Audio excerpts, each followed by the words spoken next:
Hello friends, आपका स्वागत है अफेयर्स अखाड़ा में। आज हम बात करेंगे डिजिटल सिग्नेचर्स के बारे में। ये ब्लॉकचेन टेक्नोलॉजी जो कि सात सात पार्ट्स में बनाया गया है, उसका पार्ट 1 है। पार्ट 0 में मैंने ये बताया था कि ब्लॉकचेन टेक्नोलॉजी की क्या रिक्वायरमेंट होती है। My name is Kovid Verma. This series has been prepared by me. चलिए तो आगे बढ़ते हैं। देखिए, ये चालू करने से पहले मैं बताना चाहूँगा कि डिजिटल सिग्नेचर्स जो हैं वो एक स्कैन्ड कॉपी नहीं है आपके सिग्नेचर का। Digital signature is an entirely different thing. आप में से काफ़ी सारे लोगों को ये वाली चीज़ पता होगी, but I was suppose to mention this. Okay, तो इस लेक्चर के डिलीवरेबल्स क्या हैं? सबसे पहले हम सीखेंगे हैशिंग।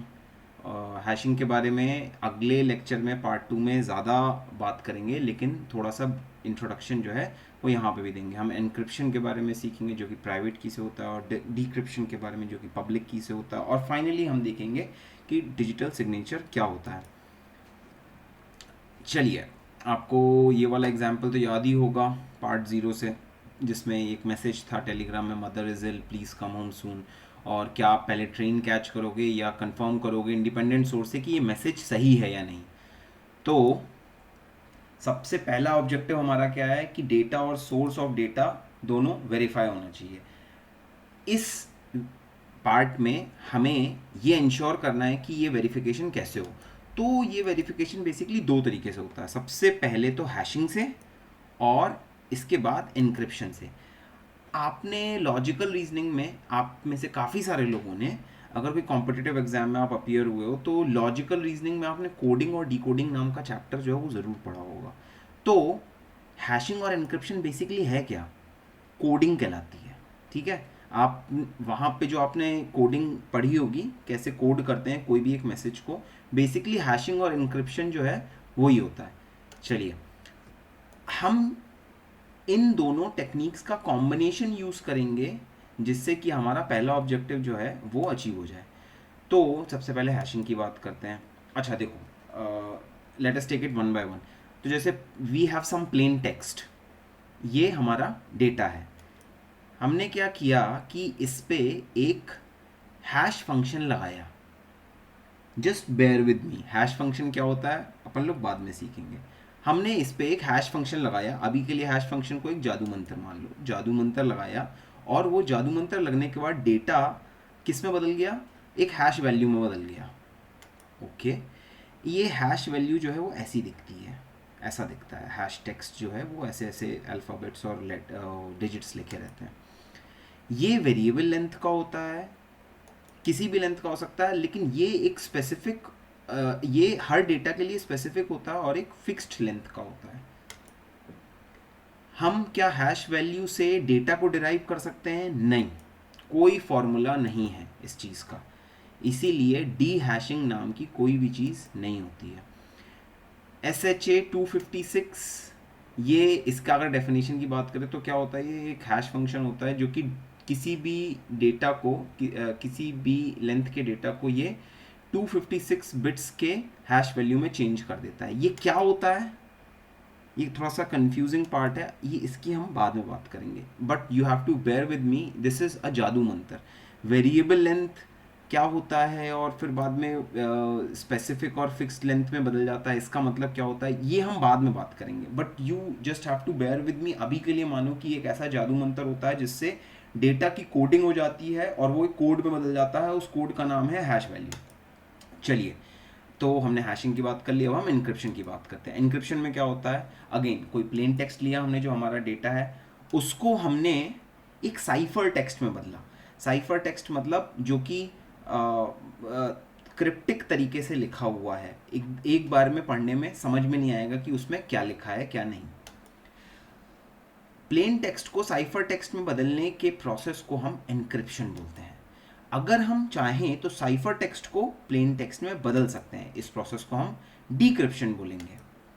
एनक्रिप्शन का मतलब हो गया किसी भी प्लेन टेक्स्ट पे या किसी भी डेटा पे ताला लगाना जिससे उसको पढ़ना बहुत मुश्किल हो जाए, और डिक्रिप्शन मतलब हो गया ताला खोलना जिससे कि उसे पढ़ना आसान हो जाए। एनक्रिप्शन एक प्रकार की चाबी से होता है, लेट अस कॉल दैट की 1, और डिक्रिप्शन एक दूसरी चाबी से होता है। तो देर इज वन की फॉर एनक्रिप्शन एंड अनदर की फॉर डिक्रिप्शन। ओके, चलिए कुछ नया ट्राई करते हैं। जैसे देखिए ये हमारे पास एक डेटा दिया हुआ है, इसकी हम हैशिंग करते हैं। हैशिंग के बाद क्या आएगा, कुछ हैश वैल्यू आएगी, ठीक है, जैसा कि हमने पहले देखा हैशिंग के बाद हैश वैल्यू आती थी, ठीक है। अब इस हैश वैल्यू जो भी ये हैश टेक्स्ट है उसका हम एनक्रिप्शन करते हैं। एनक्रिप्शन करने के बाद इस हैश वैल्यू का एक साइफर टेक्स्ट बन जाएगा। अब इस साइफर टेक्स्ट का हम डिक्रिप्शन करते हैं। ऑब्वियसली जैसा हमने सीखा कि साइफर टेक्स्ट का डिक्रिप्शन पॉसिबल है। अगर हैश वैल्यू का इनक्रिप्शन किया है, साइफर टेक्स्ट बनाया, तो साइफर टेक्स्ट का जब डिक्रिप्शन करेंगे तो हैश वैल्यू आ जाएगी। Simple as that. एनक्रिप्शन एक प्रकार की से होगा और डिक्रिप्शन दूसरी प्रकार की चाबी से होगा। पहली की को, एनक्रिप्शन को हम लोग प्राइवेट की बोल देते हैं। प्राइवेट की नाम इसलिए रख दिया क्योंकि हम इस की को बिल्कुल भी शेयर नहीं करना चाहेंगे। ये की किसके पास रहेगी, जो भी डेटा बनाने वाला है सिर्फ उसी के पास रहेगी। डिक्रिप्शन को हमने पब्लिक की बोल दिया है। ये वाली की जो डेटा बनाने वाला है वो किसी के साथ भी शेयर कर सकता है। चलिए हमने अब ये वाली चीज़ समझ ली। अब हम देखते हैं कि इस जो हमने प्रोसेस समझा उसके बेसिस पे कैसे हम ये वेरीफाई कर सकते हैं कि डेटा और उसका सोर्स एकदम सही है। तो sender of data receiver of data को क्या चीज़ भेजता है, ऑब्वियसली डेटा भेजता है। डेटा के साथ साथ वो कुछ और भी भेजता है, जैसे हैश फंक्शन, पब्लिक की और साइफर टेक्स्ट। चलिए इसको थोड़ा सा डायग्रामेटिक फॉर्म में देखते हैं। तो सबसे पहले डेटा भेजा, ठीक है, डेटा के बाद यह हैश फंक्शन भेजा, हैश फंक्शन के बाद यह साइफर टेक्स्ट भेजा, साइफर टेक्स्ट के बाद पब्लिक की भेजी।